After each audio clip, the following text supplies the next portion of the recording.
Assalamualaikum warahmatullahi wabarakatuh. Pada zaman dahulu ada seorang raja yang bernama Darian. Dia adalah seorang raja penyembah berhala. Suatu hari Raja Darian membangun istana yang megah. Di dalamnya terdapat berhala yang dihiasi permata dan mutiara. Berhala tersebut diberi wangi-wangian dari minyak misik. Di depan istana yang megah itu juga dibuat gumpalan tanah besar yang berisi kobaran api. Satu persatu rakyatnya disuruh masuk ke istana tersebut untuk menyembah berhalanya. Apabila menolak, maka rakyat akan dilemparkan ke dalam kubangan yang berisi kobaran api yang besar. Lalu Allah mengutus Nabi Jarjis untuk mengajak sang raja menyembah kepada Allah. Nabi Jarjis pun menghadap sang raja dan berkata kepadanya, "Mengapa engkau menyembah berhala? Padahal dia tidak bisa mendengar, tidak bisa melihat, dan tidak bisa memenuhi kebutuhanmu." Raja Darian pun menjawab, "Sejak aku menyembah berhala, aku mempunyai kerajaan dan hartaku menjadi berlimpah. Sedangkan kamu, apa yang telah kamu dapatkan dengan menyembah Tuhanmu? Kamu tidak mempunyai harta dan kemewahan seperti aku. Tidak nampak sedikit pun kenikmatan yang kamu dapatkan." Nabi Jarjis kembali berkata, "Sesungguhnya nikmat dunia itu akan hilang saat kita meninggal. Dan Tuhanku telah memberikan kepadaku nikmat akhirat di dalam surga." Maka terjadilah diskusi yang panjang di antara mereka berdua, yang pada akhirnya sang raja menjadi murka karena kalah dalam berargumentasi. Lalu ia memerintahkan bawahannya untuk membunuh Nabi Jarjis. Sang raja memberi perintah untuk mendidihkan air dalam sebuah bejana besar lalu menumpahkan ke tubuh Nabi Jarjis. Seketika itu juga tubuh Nabi Jarjis langsung melelah. Tak berhenti sampai di situ. Sang raja memerintahkan untuk mengisir tubuh Nabi Jarjis dengan sisir yang terbuat dari besi, hingga tak tersisa sedikit pun daging dari tubuh Nabi Jarjis, kecuali hanya tulang-tulangnya saja. Lalu Allah menghidupkan kembali Nabi Jarjis dan mengembalikan bentuknya seperti sedia kala. Kemudian Nabi Jarjis menyeru kepada sang raja dengan suaranya yang keras, "Hai kafir, katakanlah tiada Tuhan selain Allah." Melihat keajaiban itu, bukannya membuat sang raja menjadi beriman, tapi justru membuat sang raja semakin geram. Ia kembali mengincar Nabi Jarjis dan raja memerintahkan agar membawakan 6 paku besar dari besi, lalu menancapkan 2 paku tersebut di kedua tangan Nabi Jarjis, dan menancapkan 2 paku di kakinya, 1 paku ditancapkan di kepalanya, dan 1 paku lagi ditancapkan di dada Nabi Jarjis. Tubuh Nabi Jarjis penuh luka dan darah akibat paku-paku tersebut dan beliau pun langsung meninggal dunia. Lalu Allah mengutus malaikat untuk melepaskan paku-paku tersebut dari tubuh Nabi Jarjis. Nabi Jarjis pun hidup kembali dan tubuhnya kembali utuh seperti semula. Bekas luka dan darah yang mengalir di tubuh Nabi Jarjis hilang seketika. Nabi Jarjis kembali berkata dengan suara yang lebih keras, "Hai kafir, katakanlah tiada Tuhan selain Allah." Untuk kedua kalinya sang raja dibuat murka oleh Nabi Jarjis. Raja memerintahkan untuk mendatangkan kuali yang besar. Di dalam kuali tersebut terdapat air yang sangat mendidih. Lalu Nabi Jarjis dilampar ke dalam kuali tersebut. Seketika itu juga beliau langsung meninggal dunia.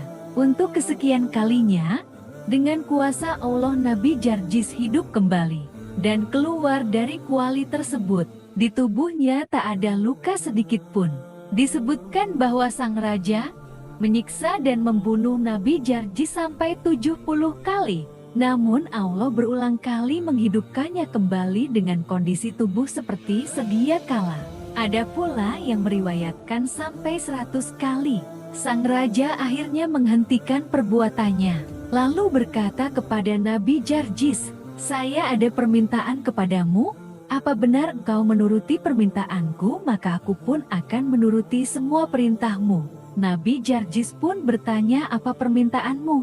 Sang raja menjawab, "Aku ingin engkau bersujud kepada berhalaku 1 kali saja. Nanti aku akan memberikan semua yang kau inginkan dan aku akan melakukan semua perintahmu, termasuk menyembah Tuhanmu." Nabi Jarjis hanya terdiam dan tidak menjawab sedikit pun. Sang raja lalu menganggap bahwa diamnya Nabi Jarjis adalah ungkapan setuju. Lalu sang raja berkata lagi, "Hai Jarjis, aku telah menyiksamu dengan berbagai macam siksaan dan banyak menyakitimu. Masuklah ke rumahku agar engkau dapat beristirahat malam ini." Malamnya, Jarjis pun pergi ke rumah sang raja.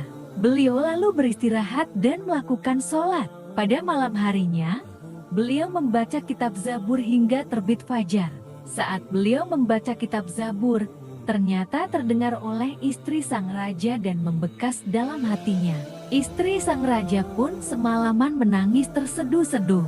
Ia lalu mendatangi Nabi Jarjis untuk bertaubat dan memeluk ajaran beliau. Ia melakukan hal ini tanpa sepengetahuan suaminya. Pada pagi harinya, Nabi Jarjis keluar dari rumah sang raja. Sang raja mengajak beliau ke tempat berhala. Nabi Jarjis hanya diam dan tidak menjawabnya. Sang raja menjadi jengkel, lalu memasukkan beliau ke rumah seorang perempuan tua. Di dalam rumah perempuan tua itu ada seorang anak yang buta, tuli, dan bisu. Di rumah itu, beliau tidak diberi makanan dan tidak ada seorang pun yang boleh memberinya makanan.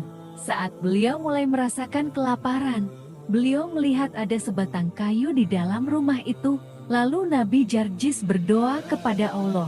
Lalu batang kayu itu tumbuh daun dan berbuah dengan buah yang bermacam-macam. Ketika perempuan tua itu melihat kejadian tersebut, ia pun mengimani ajaran Nabi Jarjis dan meminta agar mendoakan anaknya menjadi normal. Beliau pun lalu berdoa kepada Allah, maka Allah menyembuhkan anak tersebut. Nabi Jarjis lalu memanggil anak itu, "Wahai anak laki-laki." Anak tersebut menjawab, "Labaik ya Rasulullah. Pergilah kamu ke tempat berhala dan katakan kepada berhala-berhala itu bahwasanya Jarjis memanggilnya." Perintah Nabi Jarjis kepada anak laki-laki tersebut. Anak itu pun pergi dan masuk ke tempat berhala-berhala yang jumlahnya ada ke-70. Lalu anak itu menyampaikan kepada berhala apa yang diperintahkan oleh Nabi Jarjis. Dengan kuasa Allah, berhala-berhala tersebut berjalan menuju kepada Nabi Jarjis. Berhala-berhala tersebut berjalan menggunakan kepalanya dengan posisi terbalik. Saat itu, istri sang raja melihat berhala-berhala itu berjalan, lalu mengikuti kemana arah tujuan berhala-berhala tersebut. Sesampainya di hadapan Nabi Jarjis, beliau melihat istri raja di belakang berhala-berhala tersebut. Kemudian Nabi Jarjis menunjuk bumi dan menghentakkan kakinya. Seketika itu juga bumi terbelah, berhala-berhala yang ada di hadapannya hancur berantakan. Ketika istri raja melihat mukjizat Nabi Jarjis, maka ia pun pergi ke istana dan berseru kepada rakyatnya, "Wahai penduduk negeri, kasihanilah diri kalian, ikutilah ajaran Nabi Jarjis." Sang raja sontak kaget mendengarnya. Lalu raja berkata kepada istrinya, "Sesungguhnya aku sudah melihat banyak mukjizat, tapi aku tidak mau mempercayainya. Engkau baru melihat satu saja sudah langsung mempercayainya." Sang istri menjawab, "Itu karena kamu adalah orang yang celaka, sedangkan aku adalah orang yang beruntung." Kemudian sang raja pun memerintahkan bawahannya untuk membunuh istrinya. Di saat yang lain, Nabi Jarjis bermunajat kepada Allah, "Ya Tuhanku, saya telah merasakan gangguan orang-orang kafir selama 70 tahun lamanya dan sudah tidak tersisa lagi kemampuanku setelah hari ini. Maka berikanlah kepadaku rizki mati syahid dan azablah mereka." Tidak lama kemudian datanglah beberapa utusan istana kepada Nabi Jarjis. Lalu mereka melepaskan pedangnya ke tubuh Nabi Jarjis.